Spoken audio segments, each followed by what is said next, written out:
નવી દિલ્હીમાં બ્રિક્સ દેશોના રાષ્ટ્રીય સુરક્ષા સલાહકારોની 2 દિવસીય બેઠક શરૂ. રાષ્ટ્રીય સુરક્ષા સલાહકાર અજીત ડોભાલની અધ્યક્ષતામાં યોજાયેલ બેઠકમાં વૈશ્વિક સુરક્ષા પડકારોના બદલાતા સ્વરૂપ અને નવી ટેકનોલોજીની ભૂમિકા અંગે ચર્ચા.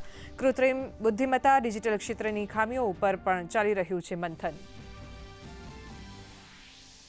પશ્ચિમ બંગાળમાં ભાજપ સરકારનું પ્રથમ પૂર્ણકાલીન બજેટ રજૂ.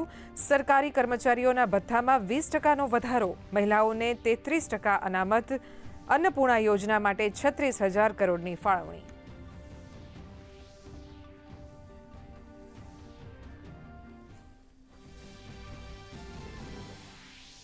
મહારાષ્ટ્રના રાજકારણમાં ભૂકંપ. શિવસેના યુબીટીમાં ભંગાણની શક્યતા.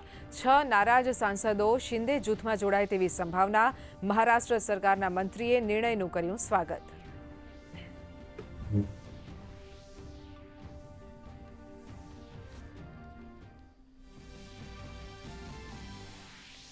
રાજ્યમાં અનેક સ્થળોએ અસહ્ય ઉકળાટ વચ્ચે દક્ષિણ ગુજરાતમાં વરસાદી માહોલ. પ્રી મોન્સૂન એક્ટિવિટીના ભાગરૂપે સુરત, નવસારી, ડાંગ સહિત 33 તાલુકાઓમાં વરસાદ. ઉમરપાડામાં 1.25 ઇંચ વરસાદ. તો સૌરાષ્ટ્ર, મધ્ય અને દક્ષિણ ગુજરાતના વિવિધ 22 સ્થળોએ આજે વરસાદનું એલર્ટ જાહેર. ઉપરવાસમાંથી પાણીની આવક થતાં નર્મદા ડેમની સપાટીમાં વધારો. હાલ ડેમમાં 57% પાણીનો સંગ્રહ. ઉનાળાના અંતે પણ પાણીદાર ગુજરાત. સૌથી વધુ મધ્ય ગુજરાતમાં 52%, ઉત્તરમાં 41% તો દક્ષિણમાં 34% પાણીનો સંગ્રહ.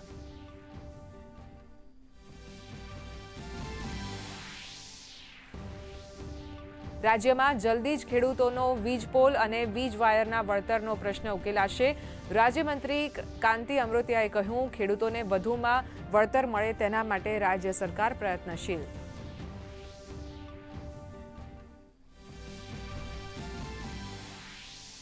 સાઠ દિવસની અંદર યુદ્ધ સમાપ્ત કરવા અંગે અંતિમ સમજૂતી માટેના રોડમેપ પર અમેરિકા, ઈરાન થયા સહમત.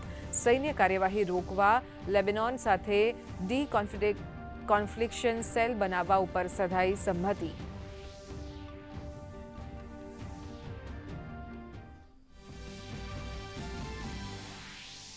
સપ્તાહના પ્રથમ કારોબારમાં ભારતીય શેરબજાર તેજી સાથે બંધ. સેન્સેક્સમાં 291 અંકનો ઉછાળો તો નિફ્ટી 24,100ની સપાટીએ પાર. ડિફેન્સ, ફાર્મા અને આઈટી શેરોમાં લેવાલી. એફએમસીજી શેરોમાં દબાણ. ડોલર સામે રૂપિયો 36 પૈસા નબળો. સોના ચાંદીમાં ચમકારો.